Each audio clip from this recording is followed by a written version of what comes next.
আজকের পছন্দের গল্প সর্বকালের হাওয়া। রচনা অনুরূপা দেবী। কেমন করিয়া কি হইল কিছুই বোঝা গেল না। ঘটনাটা বড়ই অকস্মাৎ ঘটিয়া গেল। অবশ্য ব্যাপারটা সংসারের পক্ষে একান্তই অপ্রত্যাশিত নয়, এবং এসব ঘটনা প্রত্যহ ঘটে না, অকস্মাৎই ঘটে। তবে কিনা একেবারে এতটাই? পরাণ কৈবর্ত চিরদিনের রগজটা লোক, সে কথা তার ঘরের লোকেই বা শুধু কেন, পাড়া প্রতিবেশীদেরও অজানিত নয়। এইখানেই তো তার জন্ম, কর্ম, সমস্তই। তার রীতি প্রকৃতি তাই না জানেই বা কে?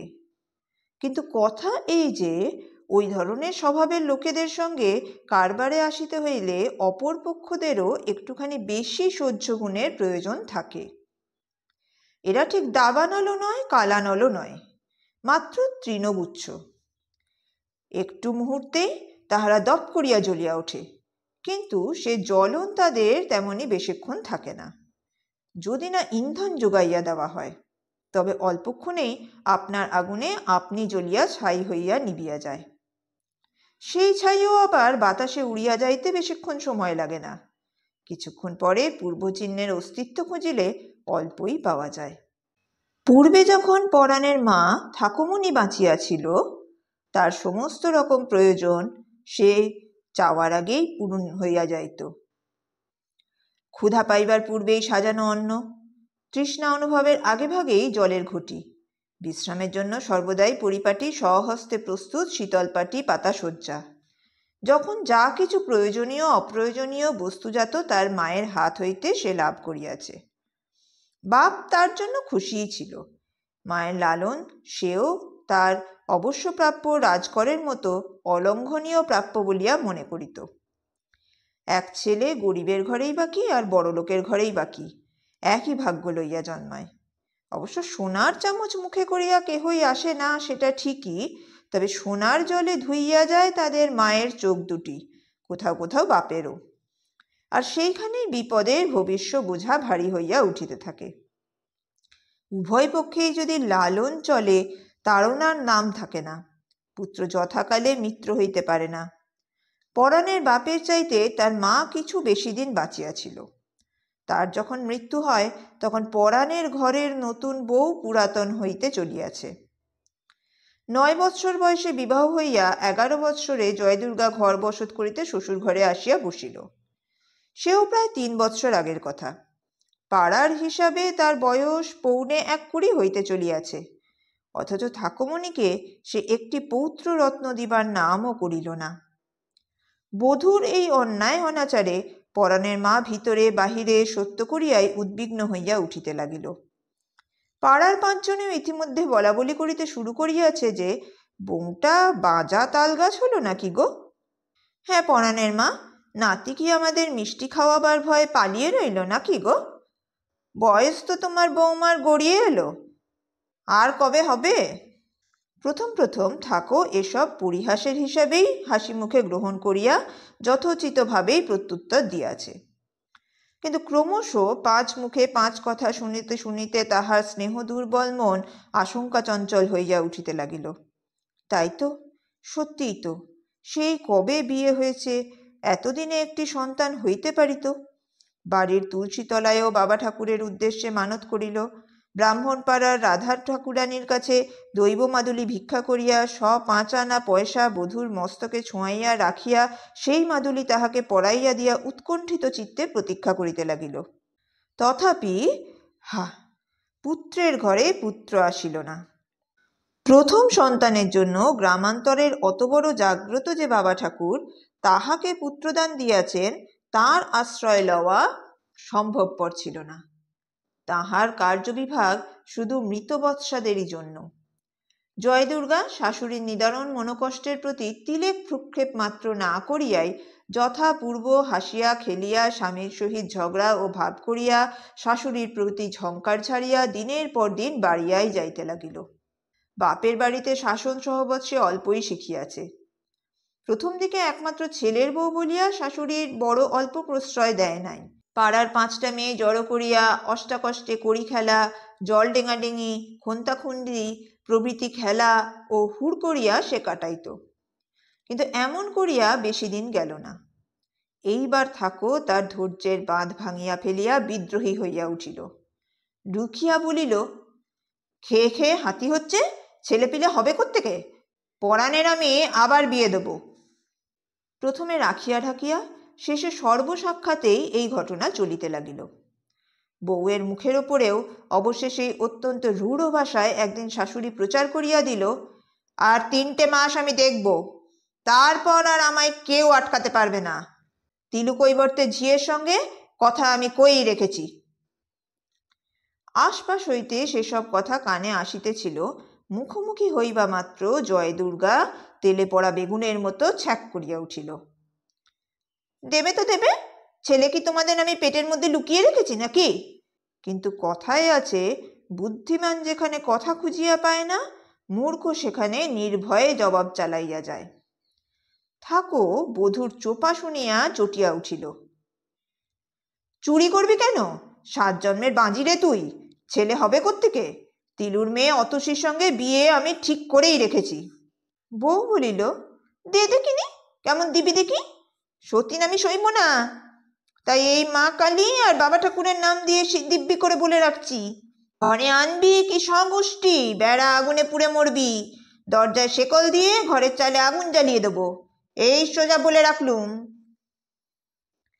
এরপর শাশুড়ি তারস্বরে বধূর উদ্দেশ্যে অনেক কটুবাক্য বর্ষণ করিতে লাগিল, কিন্তু যতই দম্ভ প্রকাশ করুক না কেন, ছেলের দ্বিতীয়বার বিবাহ দিবার ব্যবস্থা সে আর ভরসা করিয়া করিতে পারিল না।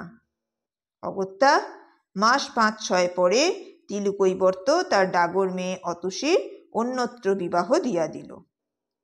জয়দুর্গা হাসিয়া গড়াইয়া পড়িল, হাসিতে হাসিতে শাশুড়িকে মন্তব্য প্রকাশ করিল, কি ছেলের বিয়ে দিলি না যে বড়? বলে, সাজ যায় পোষ্টম হতে, প্রাণ যায় মোচ্ছব দিতে। শাশুড়ি নিজের মনের জ্বালায় নিজেই জ্বলিতেছিল। বউয়ের এই কাটা ঘায়ে নুন সেধক আর সহিবে কি করিয়া? তাই দপ করিয়া জ্বলন্ত হইয়া উঠিল, দাঁত কিরমির করিয়া অকথ্য ভাষায় গালি দিল। পরে বলিল, তুই না মরলে কোন ভালো মানুষের মেয়েকে পুড়িয়ে মারবার জন্য তোর হাতে তুলে দেবো? শাশুড়ির এই বুক ভাঙা দুঃখ গালিগালাজকে তুচ্ছ করিয়া লইয়া ফেরত জবাব উচ্চ রাখিয়াই একান্ত সহানুভূতির সুরেই সে বলিল, আহা, তা সত্যি। তারপর আবার মুখ টিপিয়া ঈষৎ ক্রূর ও বক্র হাসি হাসিয়া তারপর টিপ্পনি কাটিয়া বলিল, শুধু তাই নয়, ঢাকের দামে আবার মনসা যুদ্ধ বিকোবে কিনা, দাদা শ্বশুরের পিণ্ডির জোগাড় করতে গিয়ে নিজের পিণ্ডি চটকাবার ব্যবস্থা হয়ে উঠবার যে ভয় রয়েছে।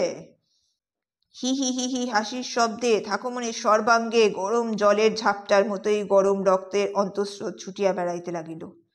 জঘন্য গালি দিয়া, চিৎকার শব্দে কাঁদিয়া, বাড়া ভাতের কাশি লাথি মারিয়া ফেলিয়া দিয়া অবশেষে ছেলের বাড়ি ফিরলে তাহার কাছে নিজের পরাভবের কথা নালিশ করিল।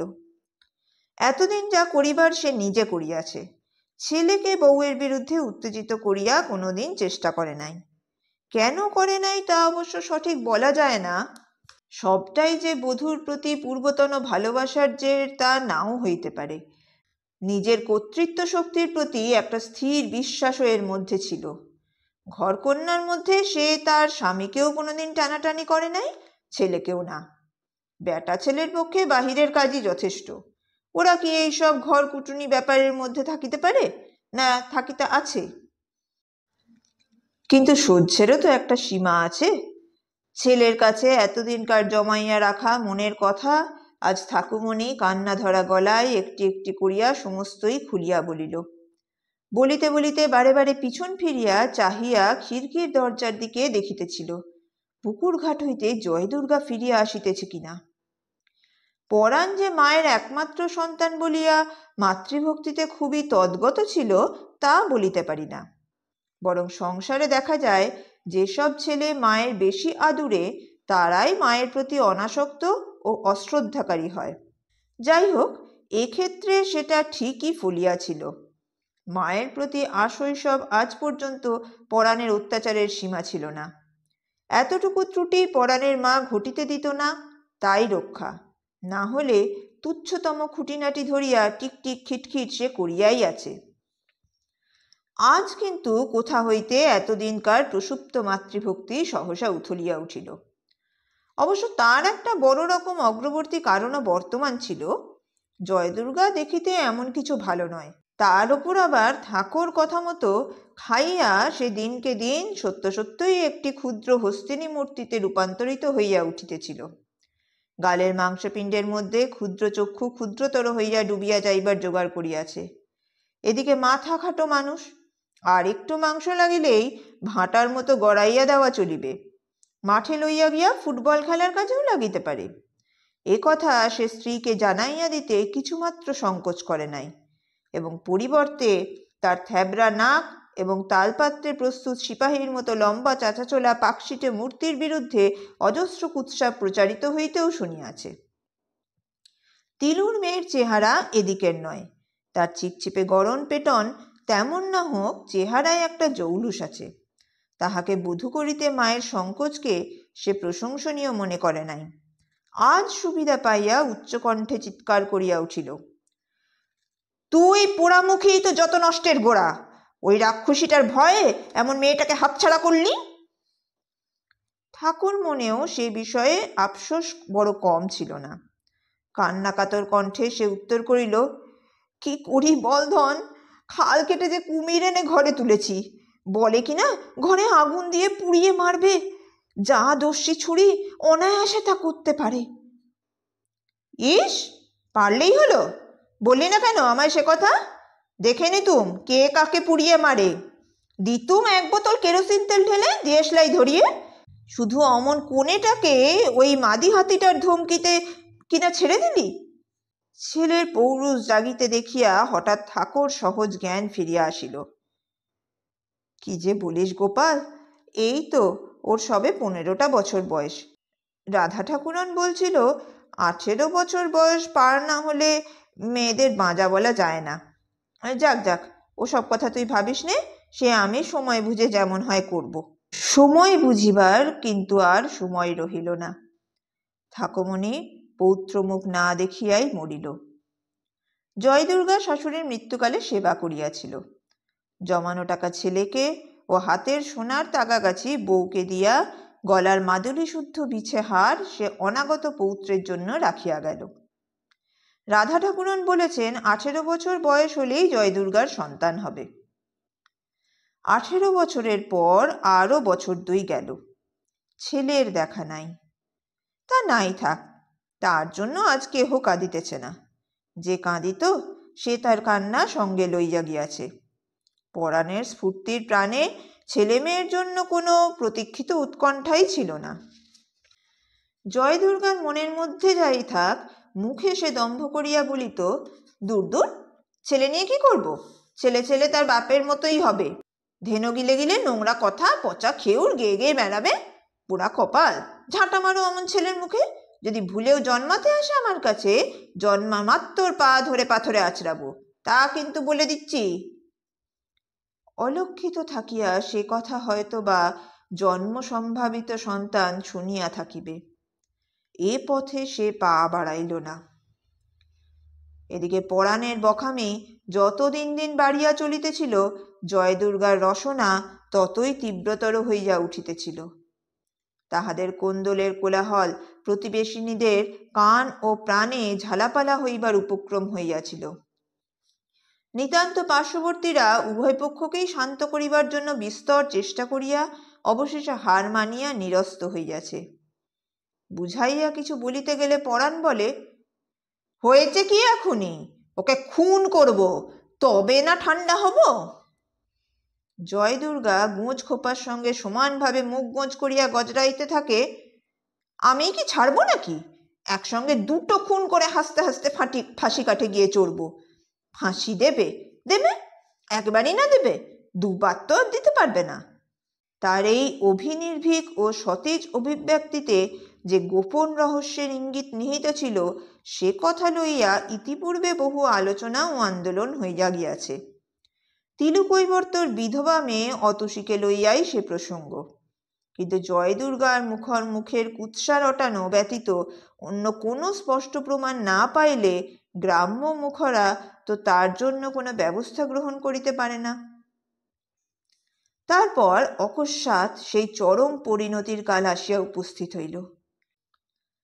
পূর্বরাত্রে সারা রাত্রি অনুপস্থিত স্বামীর নিকট জয়দুর্গা গরুর খড় কুচাইতে কুচাইতে এমন সুরে ও বাক্যে কৈফত চাহিয়া বসিল যে পুরুষের দেহ ধারণ করিয়া সেরকম অভিভাবকের মতো মুখভঙ্গি এবং কণ্ঠকাঠিন্য সহ্য করা সম্ভবপর নয়।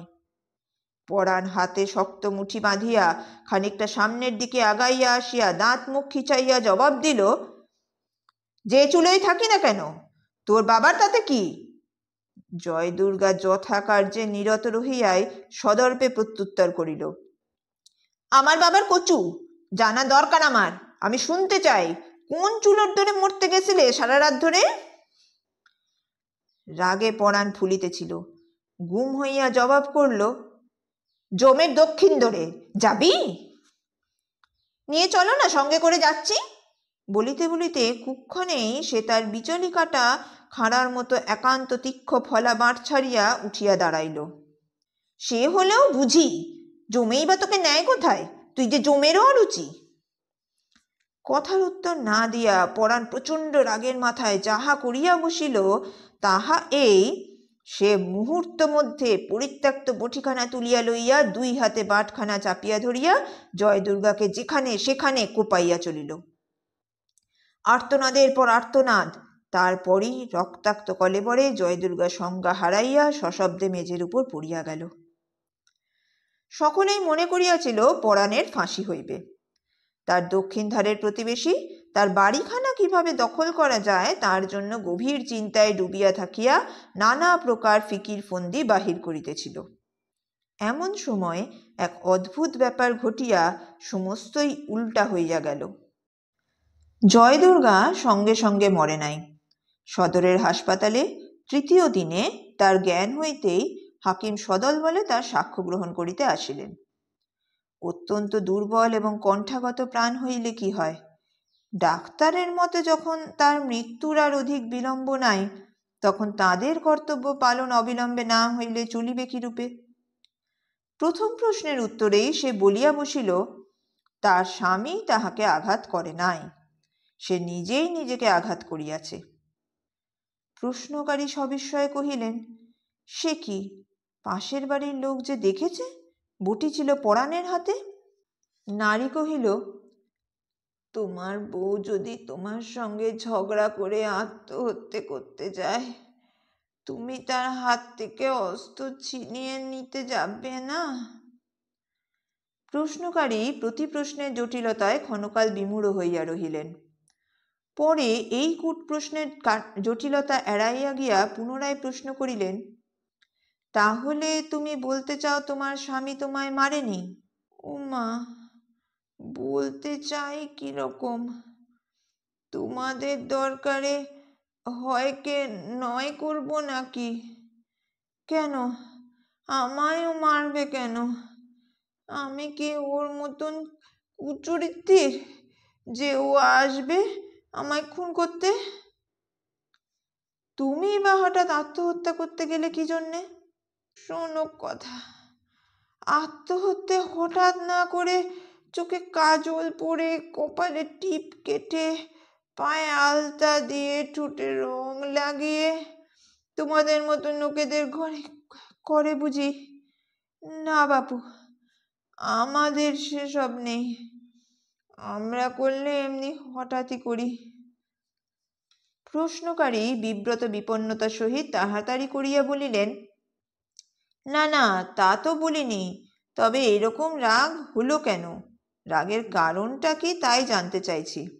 জিজ্ঞেস করলেই পারতে, তোমাদের সেই মুখ পোড়া জমের অরুচি পুষি পুতুরকে। কেন করলুম? রাগে ঘেন্নায় মানুষ পাগল হয়ে যায় না? কুচরিত্রকে নিয়ে ঘর করতে রুচি কতদিন থাকে মানুষের বলো তো? সহ্যের তো একটা সীমা আছে। কোন চুলোমুখী চুলোর ধরে সারা রাত কাটিয়ে বাড়ি ফিরেছিল, সেটা ওকে তোমরা বুঝি শুধোতে পারোনি? কেন, লজ্জা করছিল? স্বামী স্ত্রীতে দেখা করাইয়া দেওয়া কর্তৃপক্ষরা হয়তো কর্তব্য বোধ করিয়াছিলেন। পরাণ কাঁদিয়া আপত্তি করিলেও শুনিলেন না। যখন জয়দুর্গার সঙ্গে তার দেখা হইল, তখন তাহার মুমূর্ষু অবস্থা। গলার স্বর গলা দিয়া বাহির হইতে চায় না, কানেও সহজে বাহিরের স্বর ঢোকে না। তথাপি দর্শকের পরিচয় বারবার করিয়া জানানো হইলে অর্ধনির্মিলিত নেত্র বারেক মাত্র উন্মিলন করিয়া সে তাহার সম্মুখে চাহিয়া দেখিবার চেষ্টা করিল। চোখে জল পড়িয়া পড়িয়া শেষ হইয়াছে। সমস্তই তাহার কাছে ধোঁয়ার মতো অস্পষ্ট। নাভিশ্বাসের ঘন ঘন আন্দোলনে অত বড় শরীরটা তার ঢেউয়ে পড়া ক্ষুদ্র তৃণখণ্ডের মতোই সমানে আন্দোলিত হইতেছিল। তাহারই মধ্যে হইতে জয়দুর্গা কোনো মতে একটা কথা কয়মাত্র বলিল, ওকে বলো যেন গয়ায় পেরেত শিলে গিয়ে একটা পিণ্ডি চটকায়, নইলে কি পেতনি হয়ে শেষে ওর আর ও সে হতচ্ছাড়ি সোহাগী আঁচলি দুলুনের ঘাড় ভাঙব। পরাণকে জয়দুর্গা ফাঁসি বা আন্দামান গমন হইতে বাঁচাইয়া দিয়া গেলেও তার মৃত্যুকালীন জবানবন্দি গ্রামের লোকেরা কেহই বিশ্বাস করে নাই। যারা এতদিন তার মুখর কলহপরায়ণতায় তাকে নিন্দা বিদ্বেষ করিয়া আসিতেছিল, তারাই স্তম্ভিত চিত্রে তার প্রশংসা না করিয়া পারিল না। পরাণকে খুনে বলিয়া সকলেই মনে মনে শিহরিয়া রহিল। তার মুক্তি তারা বেশ মনের সঙ্গে পছন্দ করিতে পারিল না। সসর্পগৃহে বাস করার মতোই এই হত্যাকারীকে নিজেদের ভিতর রাখা একটুও নিরাপদ নয়, এ কথা প্রত্যেকেই পরস্পরের সঙ্গে আলোচনা করিল। কিন্তু প্রকাশ্যে বিরোধিতা করিবার মতো সাহস কেহই সঞ্চয় করিতে পারিল না। দক্ষিণধারের প্রতিবেশী এ ঘটনায় সবিশেষ আশাহত হইলেন। দীর্ঘ নিঃশ্বাস ফেলিয়া আত্মগতই তিনি বলিলেন, হরি হে দীনবন্ধু, তুমিও শেষকালে তোমার নাম ডোবালে, কলিকালে পাপীরই বন্ধু হলে। তা হও, কি করবে, তোমার আর দোষ কি, যুগের হাওয়া। কিন্তু বেশি দিন নয়, পরাণ শীঘ্রই ইহাদের মুক্তি দিল। সেও আর এ ঘটনার পরে তার চিরপরিচিতদের মধ্যে তিষ্ঠতে পারছিল না। সে সুস্পষ্টরূপেই বুঝিতে পারিতেছিল যে তার আজীবনের পরিচিতরা তাকে আর ঠিক স্বাভাবিক দৃষ্টিতে দেখিতে পারিতেছে না। এই কয়টা দিন হাজতবাস করিয়া আসিয়ায় সে যেন তাদের চিরপরিচিত সেই পরাণ কৈবর্ত আর নয়, একজন ঘোর অপরিচিত ব্যক্তি, যার সমস্তটাই রহস্যময় কঠিন আবরণের মধ্যে সকলের পক্ষে দুষ্প্রবেশ্য হইয়া আছে। তার প্রতি পদক্ষেপে লোকে পিছনে ছুটিয়া হটিয়া যায়। গলার স্বর শুনিলে মানুষ চমকাইয়া নীরব হইয়া পড়ে। মুখের হাসি সন্দেহের ছায়ায় আত্মগোপন করে। প্রতি মুহূর্তে প্রত্যেক লোকের প্রতিটি ব্যবহারে অব্যক্ত ভাষায় তারস্বরে ধ্বনিত হইতে থাকে, আইনের চোখে পার পেয়ে এলেও ও খুনি, ও খুনি। না, জয়দুর্গা প্রতিশোধ লইয়াছে বটে। যেমন তেমন দামে বাড়িঘর তৈজসপত্র বেচিয়া পরাণ গ্রাম ছাড়িয়া চলিয়া গেল। অতসীর সঙ্গে সে ফিরিয়া আসিয়া আর দেখা করে নাই। জন্মের মতো যখন বিদায় লইতেছে, তখন একবারের জন্য সে দারুণ প্রলুব্ধ হইয়া উঠিল। জয়দুর্গা যদি তাকে সে ঘটনার পর ক্ষমা করিতে পারে, অতসী কি পারিবে না? জয়দুর্গাকে সে একদিনের জন্যও ভালোবাসে নাই, কিন্তু অতসী তো জানে তাকে সে কতখানি ভালোবাসিয়াছিল। মায়ের দেওয়া টাকা, অনাগত সন্তানের মাদুলিহার, নিজের শখের শৌখিন টুকিটাকি সমস্তই তো সে ভালোবাসার নিদর্শন অতসীকেই দিয়াছে। আজও জয়দুর্গা সোনার তাগা, কানফুল, নাকছাবি, রূপার গোট, চাবি শিকলি, রূপার চুড়ি, পায়ের কড়া চুটকি তাকেই দিতে পারে। সে কি সঙ্গে যায় না? বাড়ি জমি বিক্রির টাকা দিয়া কোন অজ্ঞাত গ্রামে গিয়া না হয় শহরে পৌঁছাইয়া তাহারা নতুন করিয়া ঘরকন্যা পাতিবে। মাছ আর ধরিবে না, কলকারখানায় আজকাল কত রকম কাজকর্ম আছে। অতসী তাহাকে দেখিয়া এক ছুটে পালাইয়া যাইতেছিল। তার কঠিন স্বরের পিছু ডাকে সভয়ে পিছন ফিরিল বটে, কিন্তু ভরসা করিয়া খুব কাছাকাছি আসিতে পারিল না। খানিকটা দূর হইতেই জিজ্ঞাসা করিল, কি? ওইটুকু স্বর হইতেই তার বক্ষস্পন্দনের অস্বাভাবিক গতির পরিচয় সুস্পষ্ট হইয়া উঠিতেছিল। পরাণের বুকটাও ভিতরে ভিতরে ভারী হইয়া উঠিয়াছে। স্বাভাবিকভাবে কথা কহিবার চেষ্টা করিয়াও অনেকখানি ইতস্তত করিয়াই সে কহিল, আমি গাঁ ছেড়ে যাচ্ছি। অতসী যথাপূর্ব থাকিয়াই সংক্ষেপে উত্তর দিল, শুনেছি। হ্যাঁ, বাড়িঘর সমস্তই বেচে ফেলে নগদ টাকা করেছি, শুধু গয়নাগুলো যেমন তেমনই আছে। অতসী কোনো ঔৎসুক্য প্রকাশ করিল না, শুধু তার শুষ্ক কণ্ঠ মধ্য হইতে একটা অস্পষ্ট নীরস ধ্বনি বাহির হইল, ও, কলকাতায় গিয়ে ভাবছি কলকারখানায় কাজ করব। খাটতে পারলে সেখানে 100 টাকাও রোজগার করা যায়, সবাই বলে। অতসী এইবার একটা কিছু বলিবে পরাণ মনে মনে এইরূপ আশা করিয়াছিল, কিন্তু সে কিছুই বলিল না, যেমন তেমনই দাঁড়াইয়া রহিল। পরাণের গ্রাম ত্যাগের খবরে হয়তো একটুখানি স্বস্তিবোধ যেন তার মধ্যে ফিরিয়া আসিতেছিল। এই ব্যাপার লইয়া তার উপরেও ঘরে বাহিরে যে একটা কুৎসিত রটনা না চলিতেছিল এমন নয়। তুমি আমার সঙ্গে যাবে অতসী? দুজনায় আবার আমরা নতুন করে ঘর বাঁধব। তুমি সেখানে। আমি? অতসী সহসা বেতসীর মতোই সঘনে কাঁপিয়া উঠিল। প্রায় রুদ্ধশ্বাসে হাঁপাইয়া সে আর্ত কণ্ঠে বলিয়া ফেলিল, তোমার সঙ্গে? ওরে বাবা, না না না, তোমার সঙ্গে আমি যাব না, যাব না। পরাণের বুকের ভিতর একটা বোমা যেন সে নিজের হাতে দাগিয়া দিল।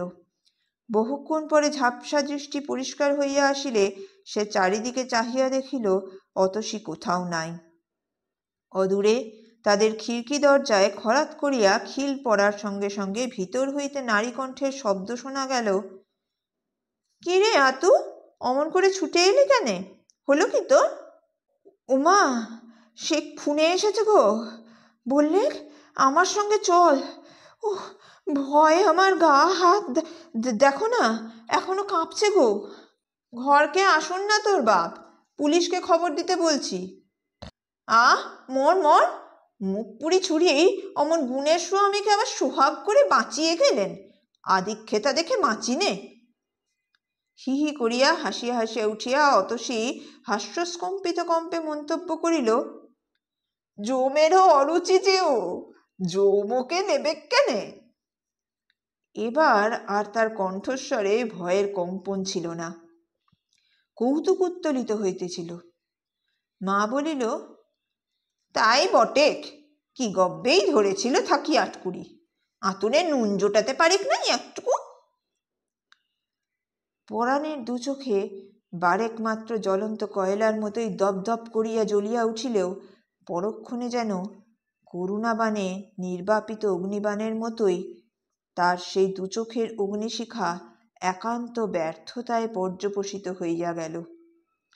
দু চোখ ভর্তি সহসা সমাগত অনাহুত অশ্রুর আবিলতায় সে প্রায় অন্ধের মতো স্থলিত পদে যে পথে আসিয়াছিল তাহারই অভিমুখে ফিরিয়া চলিল।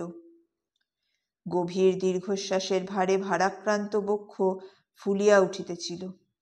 আর্তনাদের মতোই তার অবরুদ্ধ স্বর কণ্ঠ হইতে একটা অস্ফুট শব্দমাত্র বাহির হইল, জয়ী, জয়ী, তোমাকে আমি চিনিনি, তুমি দেবতা, আমি পিশেচ।